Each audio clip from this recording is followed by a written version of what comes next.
All right, good afternoon. The Secretary General is continuing his visit to Southern Africa. He arrived a bit earlier today in Lesotho and discussed with His Majesty King Letsie III several topics, including progress Lesotho has made in recent years and the challenges it faces. Mr. Guterres also reaffirmed the continued support of the United Nations to the Kingdom of Lesotho. He held discussions with the Prime Minister and some members of his cabinet. Mr. Guterres said he was there to show solidarity with Africa, but with Lesotho in particular, a landlocked country with only one neighbor. Lesotho, he said, demonstrates how unfair the global financial system is and that it should change. The Secretary General also addressed the Parliament of Lesotho, stressing the fact that Africa has enormous potential, but deep injustices are denying Africa's rightful place on the world stage, mainly not having a permanent seat in the Security Council. He underscored that the UN will remain Lesotho's partner in the journey towards sustainable and inclusive development. Tomorrow, he will visit the Katse Dam, where he will see for himself the Highlands Water Project, which is a perfect example of development projects undertaken by the country. And just to flag that this is the first time Mr. Guterres is visiting this country, and it coincides with the kingdom's celebration of the bicentenary of the Basotho Nation. Turning to Syria, unless somebody tells me to turn to something else. The Secretary General is deeply concerned by the recent and extensive violations of Syria's sovereignty and territorial integrity. The Secretary General is particularly concerned over the hundreds of Israeli airstrikes on several locations in Syria, stressing the urgent need to de-escalate violence on all fronts throughout the country. The Secretary General stresses that the 1974 disengagement of forces agreement remains in force, condemning all actions that would be inconsistent with the agreement, and calls on the parties to the agreement to uphold their obligations under this instrument, including by ending all unauthorized presence in the area of separation and refraining from any action that would undermine the ceasefire and stability in the Golan. In this period of rapid change, the Secretary General underscores that while maintaining public order, it is imperative to support credible, orderly, and inclusive transitional arrangements in Syria. Staying on that topic, I wanted to flag that our special envoy for Syria, Geert Pedersen, is planning to head to Jordan over the weekend to continue engaging with interlocutors, while his office maintains active engagements with all relevant actors. In a statement issued a bit earlier today, Mr. Pedersen said that the images from Senaya and other detention facilities starkly underscore the unimaginable barbarity Syrians have endured and reported for years. These images are a profound testament to the unspeakable suffering and pain beyond comprehension endured by those detained, their families, and their loved ones. He added that families of the detained, the missing, and the recently freed need our urgent support, including medical care, psychological support, and legal assistance, and safe shelter. Detention sites, mass graves, and related documentation must be secured to aid families in their search for justice and in their search for accountability. He added that evidence of atrocities must be preserved throughout thoroughly documented to ensure accountability under international humanitarian law. The world owes it to the Syrian people to listen, to act, and to work tirelessly towards a future where such horrors can never reoccur. Meanwhile, also on the humanitarian front on Syria, the Office for the Coordination of Humanitarian Affairs tells us that more than 1.1 million people are now displaced across Syria since the most recent escalation of hostilities. Food shortages continue to be reported in Aleppo as a result of bakery closures due to flour and diesel shortages. Vegetable supplies are limited, electricity outages persist in some neighborhoods, and fuel prices remain high. Hostilities near Tishreen Dam in the Aleppo governorate have led to extended electricity outages since December 10th, impacting more than 400,000 people and disrupting access to water and other key services. We and our partners continue our humanitarian activities as the security situation allows. Some partners have resumed operations in Damascus, Tartus, Latakia, and Raqqa on a limited scope, and we will continue to monitor the situation closely. OCHA tells us that the cross-border operations from Turkey are continuing. Yesterday, some 26 trucks carrying food aid crossed into the northwest. Humanitarian access and aid delivery remains challenging in parts of northeast Syria. In Raqqa, Tabqa, Hasake, and Dujarric are experiencing movement restrictions due to checkpoints and reports of looting also continuing in those areas. Despite the challenges, and as security allows, we and our partners provided food to more than 700,000 people in northwest Syria since the escalation of the most recent hostilities. And in the northeast, more than 40,000 displaced people are staying in around 200 collective centers. That's what our partners are telling us on the ground. Humanitarian organizations are distributing food, hygiene kits, cash, as well as psychosocial support to children and adults.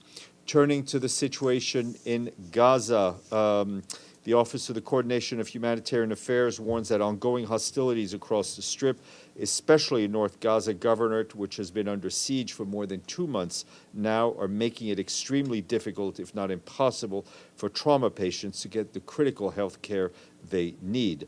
Access to basic services has also been severely constrained, and in the face of these challenges, UNRWA continues to serve as a lifeline for the people of Gaza. The agency accounts for more than half of the people reached with health services since October of last year, providing some 6.7 million medical consultations across the Gaza Strip, and that was as of December 1st.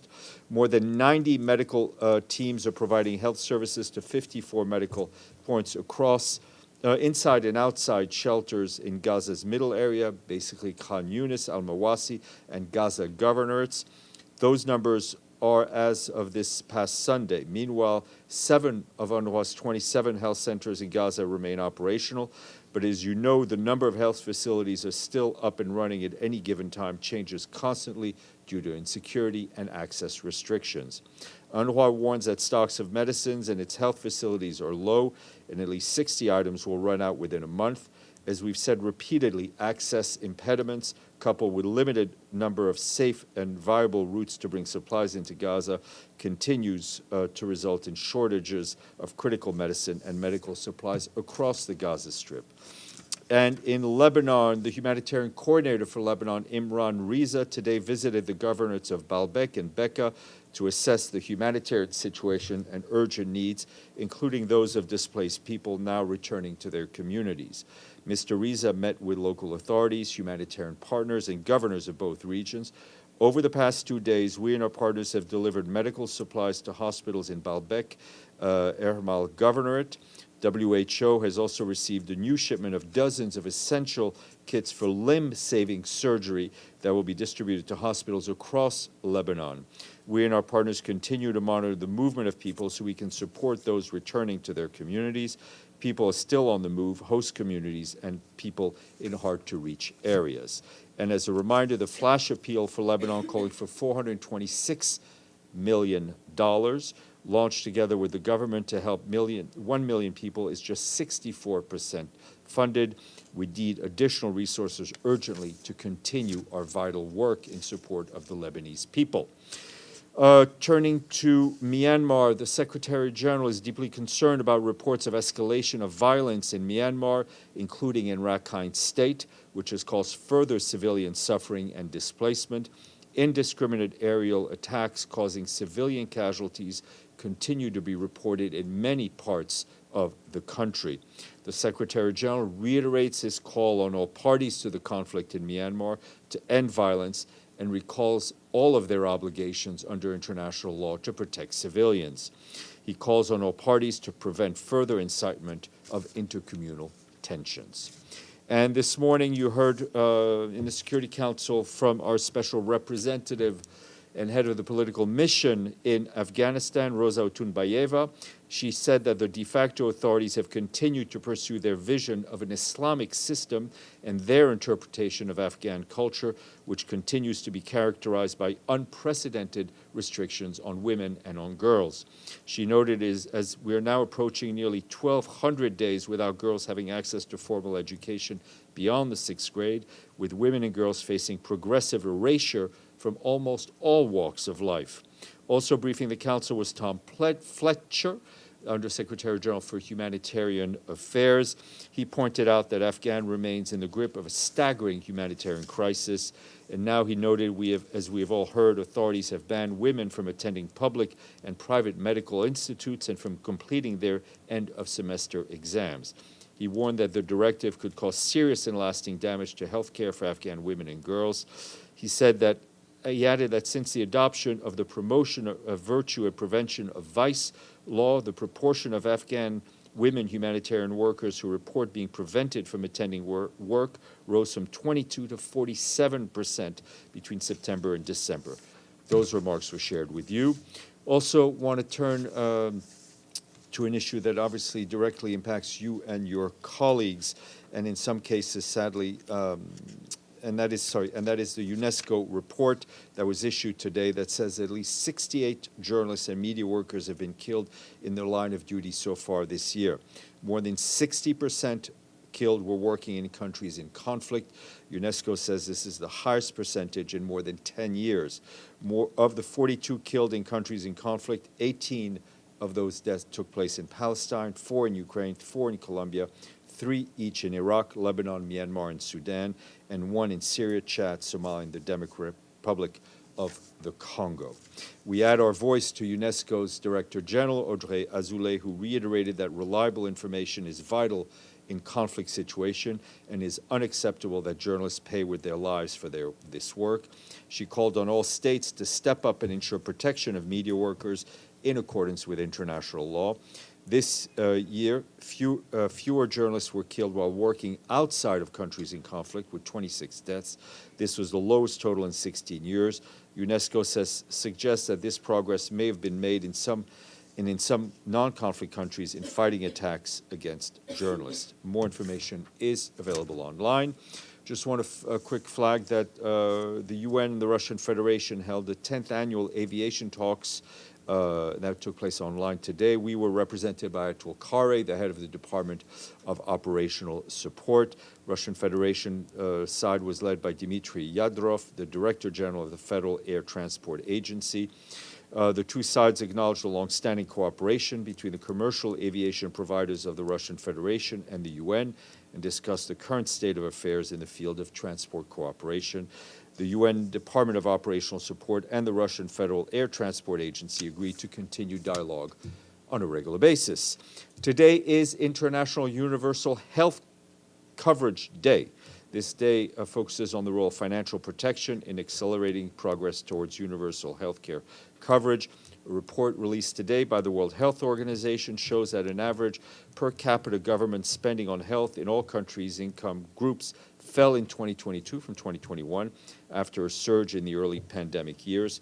WHO report also shows that out-of-pocket spending remained the main account of health financing in 30 low and lower middle-income countries. In 20 of these countries, more than half of total healthcare spending in the country was paid for by patients out of their pockets, which contributes to the cycle of poverty and vulnerability. Today's also the International Day of Neutrality. Who knew? Gabriel. Thanks, Steph. Israel is claiming that the reason they're continuing the strikes on Syria is to prevent weapons getting in the wrong hands. Is that any sort of justification for their continued attacks on Syria? Look, a lot of countries give justification for violating the sovereignty of others. What is clear is that we are concerned about these repeated violations of Syria's sovereignty, Syria's territorial integrity. At this point, Syria needs support from its neighbors in order to move towards a a form of governance that is inclusive, that is democratic, that protects the rights of minorities. It is also imperative that those in control in Syria ensure that all weapons and everything comes under control and is not open to looting or disappearance. And to be clear, the Secretary General's message to Israel right now is stop the attacks on Syria? That's correct, and to other countries that may also be using this opportunity. But there's no other country. Just no, be clear, there's no other countries. I mean, I think Syria. we talked we talked about the violations, and specifically those by Israel. Margaret, then Benno, and then Sirife. Steph, in Syria, the authorities announced the suspension of the constitution for 3 months. Does the Secretary General see this as a positive move, a concerning move? How is he interpreting it? I think there's a need to revitalize and rejuvenate the institutions of Syria, so that, as I said a few minutes ago, so that the Syrian people have governance and a government that is inclusive, that protects them and protects minorities. We continue to be in contact with those in charge in Damascus and others, but obviously this is very much a period of transition. And does that mean Mr. Pedersen will finally get to have his constitutional committee meetings? And just one other, sorry, I didn't understand a word of that aviation thing you just said, and you sent the text came to us, and I still don't get it. Is it about helicopters for peacekeeping Yeah, I mean, basically, missions? Like, as you know, our peacekeeping missions, our political missions, used to rely heavily on aircraft, both fixed wing and rotary, from the Russian Federation. There was an order issued by the ICAO relating to the certification of those, or the non-certification of Russian registered aircraft, which means we're no longer using them, that those operations have suspended, but we're keeping in a dialogue with the Russians on this issue. Benno, then Sirife. Thank you, Steph. I have 2 Trump questions for you.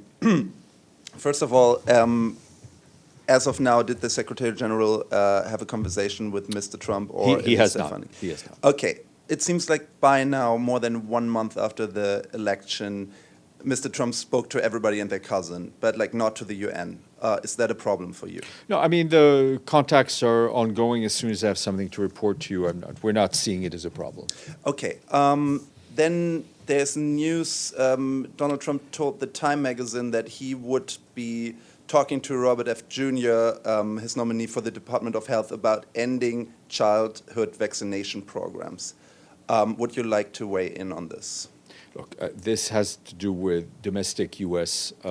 Policy. I'm not going to comment on policies or of an incoming administration. We fully back the standards set by the World Health Organization in this instance. I understand that you're not keen on commenting on U.S. politics, but when it comes to vaccination programs, I guess the United Nations has an obligation. That's what I said. I mean, the WHO is in the lead on this. They do an amazing work all over the world in very difficult, often in very difficult circumstances, in wars even.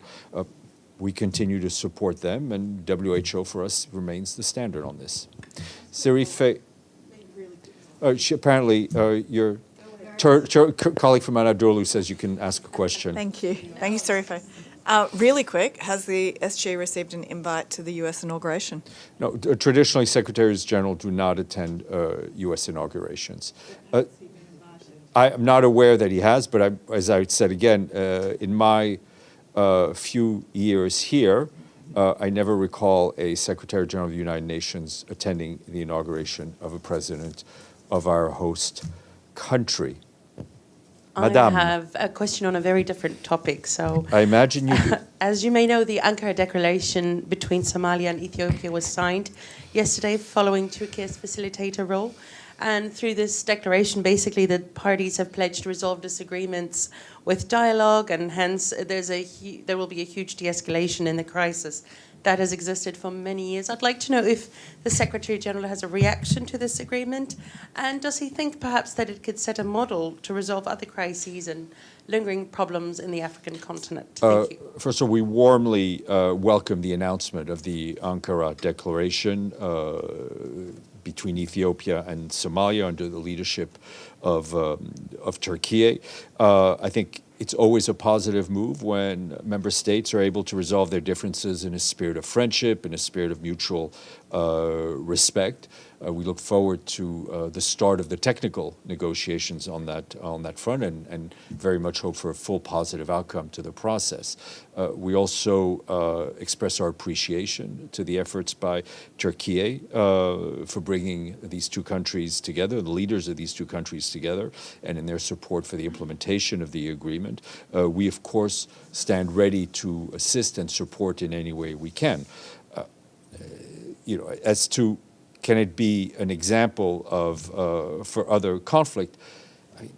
When two leaders of two countries agree to resolve their deep and serious differences through dialogue and an open and friendly dialogue, it's positive, and it's not a magic formula, right? All it requires is political will. Pam, and then Yvonne.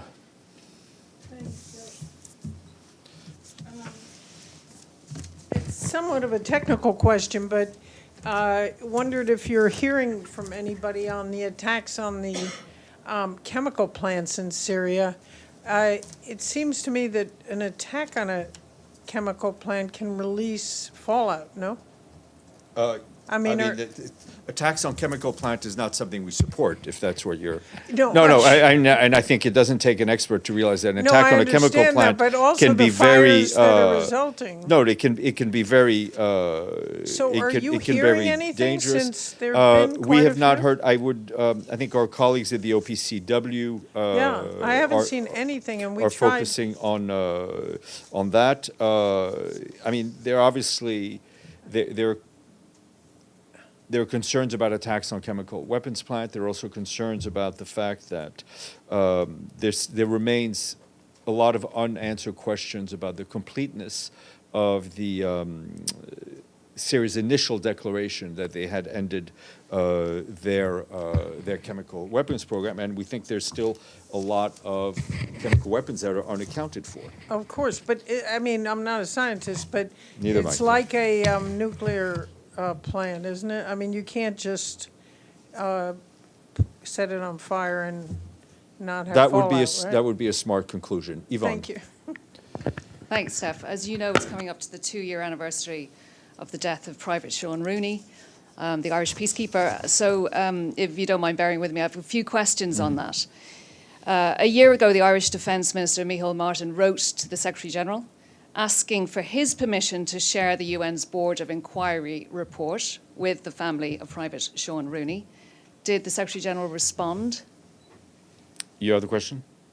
Okay, well, we can start with that. There continues to be a dialogue between ourselves and the Irish Permanent Mission. We have provided quite a bit of information to them to pass on to the family of Private Rooney. I think there is more information in the pipeline that will be shared, and that's all part of the Secretary General's ongoing response and dialogue, and the Secretariat's ongoing response and dialogue with the with the Irish Permanent Mission here. Okay, so it sounds like he did not respond to that letter. I'm not saying if he responds specifically to the letter. What I'm saying, there's an ongoing dialogue. Information is being ongoing shared, dialogue, okay. and more information we expect will be shared. All right, so another question. In July of this year, the Defence Minister, Micheál Martin, told the Dáil, the Irish Parliament, that the UN insisted that the Board of Inquiry report was for official use only and could not be shared or made public in any form, whole or in part. Is that the case? Boards of inquiry remain internal documents. It doesn't mean that at some point we can't, that some information that was harvested as part of that board inquiry cannot be shared with the relevant parties. And that's what I'm when I'm telling you that more information is coming down the pipeline, I expect more information to be shared with the Irish mission. But, all right, can I ask you directly then, is the UN willing to share the contents of this Board of Inquiry report with the family of Private Sean Rooney, who was killed nearly 2 years ago, because they've been asking for it?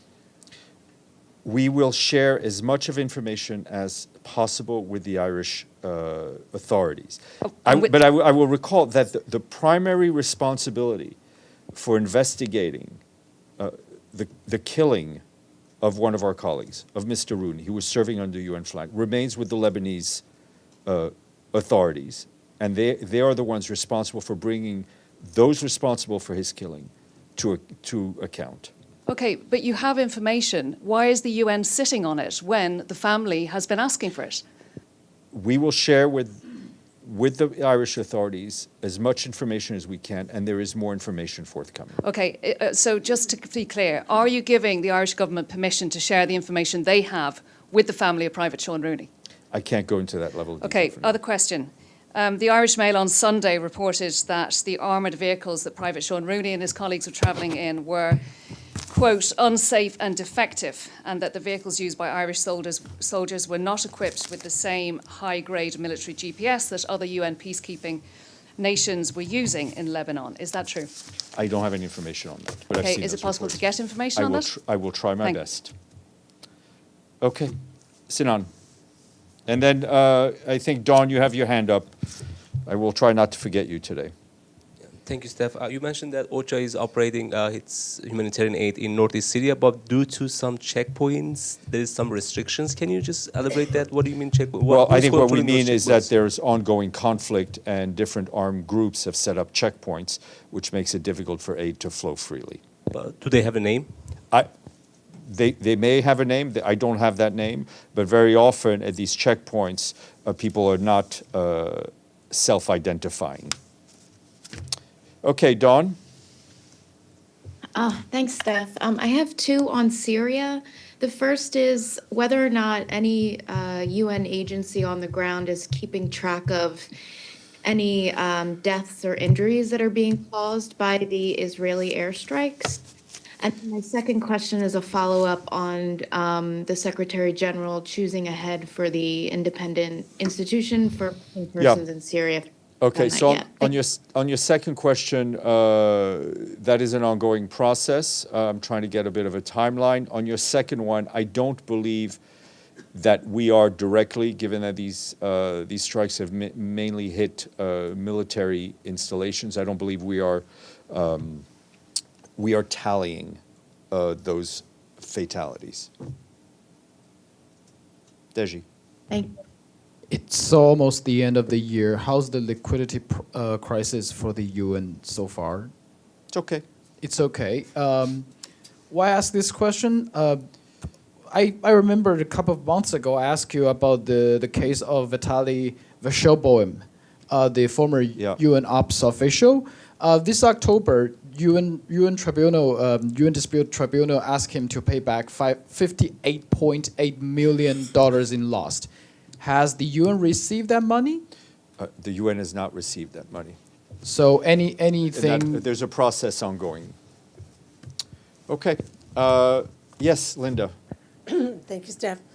I just have a general question. It's just a sort of an overall sense of the Secretary General's reaction or view of what's transpiring in Syria in terms of HTS and perhaps the Your microphone a little closer, please. treatment of minorities. Please. What was the question? My question is just a general sense of the SG's What evaluation, his his general sense about how things are I think- proceeding, on minorities being treated properly. I think this and is that kind of all very early days. As I've said, we've heard positive comments by those in charge. It is critical that those intentions be upheld. That Syria has a rich, very rich cultural diversity. That be preserved, both in terms of people, but also in terms of culture. And that's what we mean when we talk about an inclusive government, an inclusive governance for Syria. Okay. Thank you all